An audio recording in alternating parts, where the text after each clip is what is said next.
इन दो इमेजेस को देखिए, ये एक मेरी 10th की मार्कशीट है और एक 12th की मार्कशीट है। अगर आपने ध्यान से देखा हो तो मेरे को 10th में 90% और 12th में 98%। अगर आप ये सोच रहे हैं कि मैं उस टाइम में बहुत पढ़ता था तो ये आपकी गलतफहमी है। मैं इतना भी नहीं पढ़ता था, मैं उतना ही पढ़ता था जितना एक 70 to 80% लाने वाला बंदा पढ़ता है। तो आप सोच रहे होंगे फिर मैं बहुत स्मार्ट हूँ, मेरे को बहुत चीजें अच्छे से याद रहती है। देखिए ऐसा भी नहीं है, मैं कोई स्मार्ट नहीं हूँ, मैं भी आपकी तरह एक नॉर्मल पर्सन हूँ। पर मेरे को कुछ ऐसी टिप्स बताती है स्टडीज के जो मैंने बहुत टाइम के बाद बहुत लोगों से बात करके, कुछ अपने से जो इंटेलिजेंट बच्चे थे उनसे बात करके सीखी है।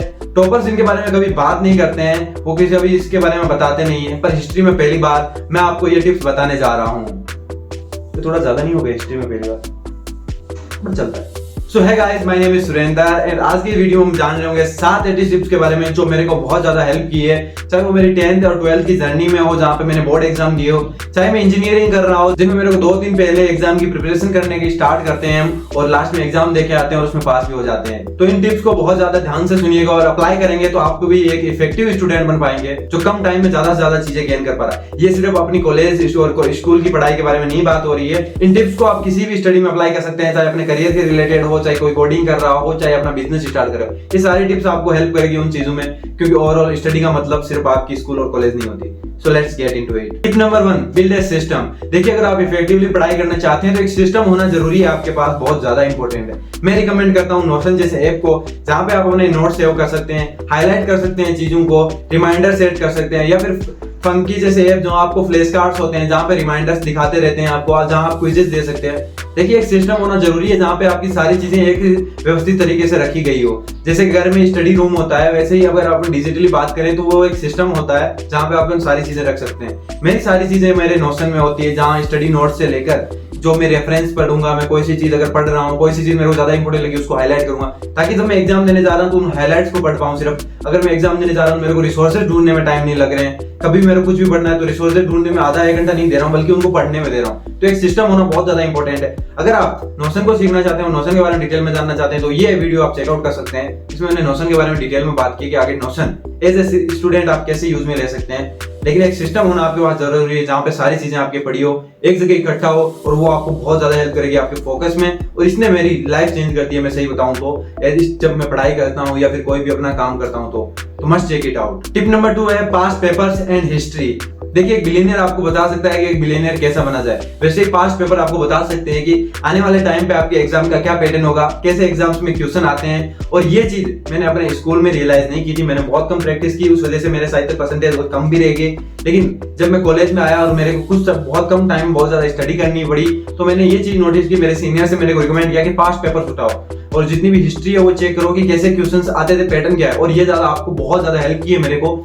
इससे आप अपनी एफिशिएंसी को 50% तक अप कर सकते हैं, क्योंकि पास्ट पेपर और एक बार पैटर्न देख लिया तो आपको पता चल जाएगा कि कौन से चैप्टर में कौन सी चीजें पढ़नी है। तो ये चीज बहुत ज्यादा हेल्प करती है आपको। इसलिए हमेशा ही ध्यान रखें जो भी आप चीज कर रहे हैं, अगर आप किसी एग्जाम की तैयारी कर रहे हैं तो उसके पास्ट पेपर देखिए, कैसे पैटर्न से क्वेश्चन आते हैं उनके बारे में जरूर से देखिए। Tip number 3 is revisit. देखिए हमारा दिमाग का पैटर्न ऐसे ही काम करता है। अगर आप इस ग्राफ को ध्यान से देखेंगे तो इस ग्राफ में दिखाया गया है कि कितने टाइम के बाद आप चीजें भूलते जाते हैं। 20 मिनट के बाद आपकी 58% चीजों को आप धीरे धीरे भूल जाते हैं। और अगर 31 डेज तक आपने कुछ नहीं पढ़ा, उस चीज को वापस रिविजिट नहीं किया, तो आप सिर्फ 21% की चीजों को याद रख पाएंगे। तो ऐसे देखिए 1 घंटे के बाद आप 44% को, और ये ग्राफ अगर अच्छे से देखेंगे तो आपको पता चल जाएगा कि आपका दिमाग ज्यादा चीजों को ज्यादा टाइम तक याद नहीं रख पाता है। तो आपको रिविजिट जरूर करना है जो चीज आप ज्यादा जानना है। और अगर आप किसी और चीज सीख रहे हैं like graphic designing, video editing और कोडिंग, तो वहां पे एक बार उनसे रिलेटेड उनको आप कोड को जाकर रिव्यू कर सकते हैं, एक बार जो आपने पिछले 2 दिनों में किया है या फिर कल किया है। आप अगला कोड स्टार्ट करने से पहले आप अपने डिजाइन को रिव्यू कर सकते हैं कि क्या मैं अपने डिजाइन में चेंज कर सकता हूँ, अगर आप डिजाइनर बनना चाहते हैं। तो इन चीजों को रिविजिट एक बहुत ज्यादा हेल्पफुल तरीका है किसी भी चीज को मास्टर करने का।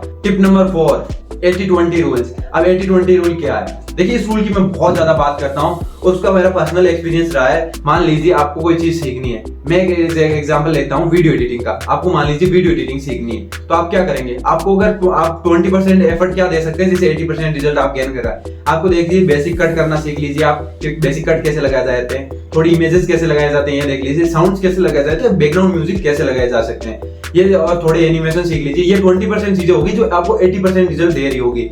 आपने 20% सीखा लेकिन आपको रिजल्ट क्या मिल गया, 80%। आपको बेसिक वीडियो एडिटिंग आती है जो कि आपके बेसिक सारे काम कर देगी। अब 80% क्या बचा है, वो ऐसी चीजें बची है जो बहुत यूनिक, जो कि बहुत मास्टर लोग होते हैं वीडियो एडिटिंग में वो करते हैं। लाइक एडवांस लेवल की कलर ग्रेडिंग हो गई, एनिमेशंस हो गए अलग टाइप के जो आपको आफ्टर इफेक्ट जैसी चीजों में बनाने पड़ रहे हैं। ये एक सिर्फ एग्जांपल है, इसे आप अपनी स्टडीज में अभी अप्लाई कर सकते हैं। लाइक आप जब पढ़ते हैं तो आपने देखा होगा कि बहुत सारे इंपॉर्टेंट क्वेश्चन होते हैं, उन्हीं में से ज्यादा क्वेश्चन आते हैं। अगर आपके टीचर ने असाइनमेंट दिया आपको तो वहां से आप चीजें देख सकते हैं, आपने असाइनमेंट से ज्यादा क्वेश्चन उठ के आते हैं, आपने प्रीवियस पेपर चेक किए, तो वो सिर्फ 20% चीजें पढ़कर आप 80% रिजल्ट ला सकते हैं। देखिए आपको बहुत अच्छा टॉपर बनना है तो आपको सारी चीजें पढ़नी पड़ेगी 100%, लेकिन आपको अगर एवरेज मार्क्स लाने हैं तो ये चीजें करेंगे। और ये एक स्ट्रेटजी हो सकती है कि स्टार्टिंग में आप 20% चीजें पढ़ें और जब टाइम मिले तो बाकी 80% चीजों को भी देख लें। तो ये 80-20% का रूल बहुत ज्यादा हेल्पफुल रहा है मेरे लिए और मैं होप करता हूँ कि आपको भी हेल्प करेगा जब आप इसे अप्लाई करना स्टार्ट करेंगे। टिप नंबर 5, और ये मेरी पर्सनल फेवरेट टिप है, जब भी आप पढ़ाई करना स्टार्ट करते हैं तो डे में अपन ने एक रूटीन बनाया तो उसमें एक चीज मेक श्योर करें कि आप वेरियस चीजें पढ़ रहे हो, वेरियस टाइप की चीजें पढ़ रहे हो। मान लीजिए आप अगर 12th के स्टूडेंट हो तो आप एक दिन में ऐसा नहीं कि आज के दिन में पूरे दिन फिजिक्स पढ़ूंगा, वो एक इनएफिशिएंट तरीका होता है एक पूरी चीज एक सब्जेक्ट को पढ़ने का, क्योंकि आप फिर उससे बोर होने लग जाते हैं और अगले दिन जब आप इस चीजें रिविजिट करने जाएंगे, रिवाइज करने जाएंगे तो पॉसिबिलिटी है कि उन चीजों को रिवाइज करने में बहुत ज्यादा टाइम लगेगा जो आपके उस रिविजिट को एक मुश्किल बना देगा। तो इसकी बजाय क्या ट्राई कर सकते हैं आप, मान लीजिए आपको 3 स्लॉट में पढ़ाई करनी है, हो सकता है आप पहले फिजिक्स पढ़ें, फिर मैथ्स पढ़ें और उससे अगले टाइम में आप इंग्लिश पढ़ लें और फिर अगले दिन ऐसे ही अलग अलग पैटर्न बनाते रहें जिसमें 2 सब्जेक्ट थोड़े ऐसे सब्जेक्ट जिन पे ज्यादा ध्यान देने की कोशिश करनी है और एक सब्जेक्ट जिसमें थोड़ा ज्यादा ध्यान देने की कोशिश नहीं करनी है, क्योंकि हर टाइम पे आप एनर्जेटिक नहीं रह सकते। तो मेन फोकस होता है जब ज्यादा एनर्जी होती है तब टाइम वो चीजें पढ़ रहे हो, और जिस टाइम पे एनर्जी कम हो रही है तो उस टाइम पे वो चीजें पढ़ रहे हो जहाँ पे आपको ज्यादा टाइम नहीं देना पड़ रहा। तो ऐसे एक शेड्यूल में एक बैलेंस बनाना जरूरी है। ये टिप बहुत ज्यादा स्टूडेंट फॉलो नहीं करते हैं और इस वजह से वो पढ़ाई में बाकी चीजें अच्छे कर रहे होते हैं लेकिन बोर हो जाते हैं बहुत जल्दी। तो इस टिप को आप फॉलो करेंगे तो आप जल्दी से बोर नहीं होंगे, ये मेरी गारंटी है। टिप नंबर 6 वो है जो मैंने बहुत टाइम बाद सीखी और मैंने इसमें बहुत गलतियां की है और आपको होपफुली मैं बहुत जल्दी सिखा दूंगा। और यही फायदा है एक्सपीरियंस लोगों से सीखने का या फिर जिन लोगों ने पहले काम कर रखा है उन लोगों से सीखने का। तो मेक श्योर करें कि आप इस चैनल को सबसे पहले सब्सक्राइब कर लेगा और वीडियो पसंद आ रहा है अब तक तो वीडियो को लाइक कर दे। तो इस टिप का नाम है वो है कि take care of your health. देखिए आपको मजाक लग रहा होगा लेकिन आपके जितनी बोर्ड इंपॉर्टेंट नहीं है, आपका जितना कोई भी एग्जाम इंपॉर्टेंट नहीं है, उतनी इंपॉर्टेंट आपकी हेल्थ है। सही टाइम पे आप खाना खा रहे हैं, सही टाइम पे आप जिम जा रहे हैं, सही टाइम पे आप सारी चीजें कर रहे हैं जो आपको करनी चाहिए हेल्थ के लिए, लाइक योगा कर रहे हैं, कुछ भी मेडिटेशन कर रहे हैं, कुछ भी ऐसी एक्टिविटी जो आपकी हेल्थ को अच्छी रख रही है वो करना जरूरी है दिन में।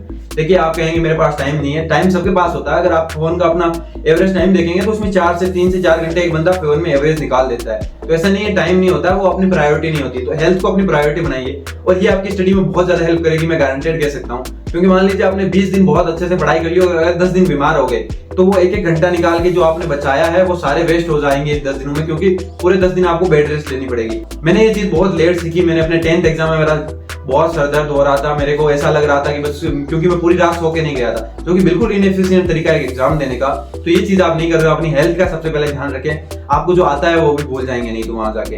तो अपनी हेल्थ को पूरा साल तक अपने हेल्थ पे ध्यान देना है ताकि आप ज्यादा एफिशिएंट तरीके से पढ़ पाए। टिप नंबर 7 और लास्ट, और वो भी बहुत ज्यादा हेल्पफुल है। देखिए आपको ये टिप हमेशा मिली होगी कि पढ़ाई के बाद में ब्रेक लीजिए, लेकिन ये टिप मैं नहीं दूंगा। इस टिप में थोड़ा सा चेंज करके दे रहा हूँ, माइंडफुल अबाउट योर ब्रेक्स।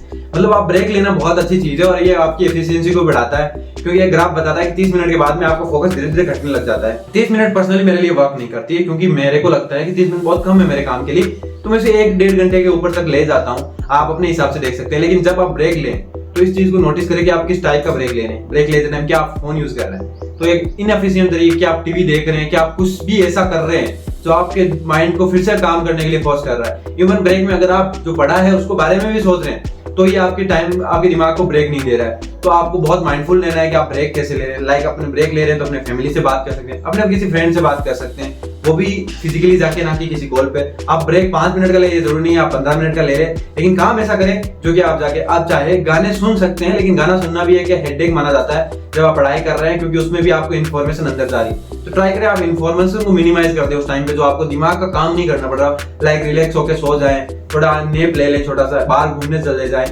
ऐसे ही जाके अपने दोस्तों से बात कर ले। उस टाइम पे आप दिमाग का यूज नहीं कर रहे होते ज्यादा, तो वहां पे अपने दिमाग को टाइम मिल जाता है रिकवरी करने का और उस फोकस को रिकवर करने का। जबकि आप बाकी सब चीजें करते हैं तो उसमें फोकस लगता है बहुत ज्यादा, और जो कि आपको रिकवरी टाइम नहीं दे पाता। इसीलिए लोग कहते हैं कि ब्रेक के बाद आने के बाद भी उनकी एफिशिएंसी नहीं बढ़ती। उसका कारण यही है।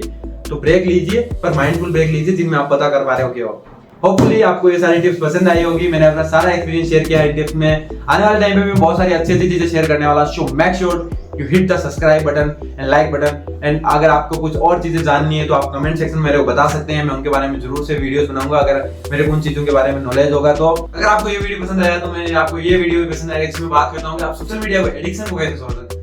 स्टूडेंट की आजकल एक मेजर प्रॉब्लम आ रही है कि वो सोशल मीडिया बहुत ज्यादा यूज करते हैं, तो आप वो वीडियो चेकआउट कर सकते हैं जिसमें मैं बताता हूँ सोशल मीडिया की एडिक्शन को कैसे छोड़ सकते हैं। और या फिर ये वीडियो जिसमें मैं बात करता हूँ 5 पैसिव इनकम की स्टूडेंट्स के बारे में, तो आप अगर वैसे पैसिव इनकम कमाना चाहते हैं तो ये वीडियो चेकआउट कर सकते हैं जिसमें मैं स्टूडेंट के लिए स्पेसिफिक 5 ऐसी पैसिव इनकम बताता हूँ जो मैंने खुद ट्राई कर रखी है या फिर मेरे फ्रेंड्स ट्राई कर चुके हैं। Check out this videos and I will see you next time. Till then keep learning and keep focus on your study.